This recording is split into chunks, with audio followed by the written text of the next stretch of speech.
আজকে বেচা হবে না তারিখে বেলাদত গোটা সর্বত্র মাথায় গেলেন খবরদার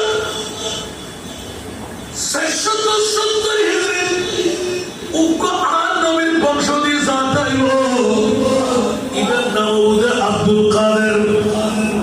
কুনিয়াতুদ আবু মুহাম্মদ নাউদ সৈয়দ আব্দুল কাদের রাদিয়াল্লাহু তাআলা লকব মুহিউদ্দিন গৌসুল আজম মাহবুব সুবহানী পীরান পীর দস্তগীর পীরে লাসানি ইবন মাহমুদ আবু সারে মুসা জঙ্গি মান্না বহুত উম্মুল খায়র ফাতেমা সানি और भी होना सुभान আদিকে সুগুর মানে সারে জিন্দা নাম ঘোষণা দিয়ে ও মৌলানি और उमर इब्न खात्ताब सानी রাখো শুনি রাখো আর নবী বে সেলে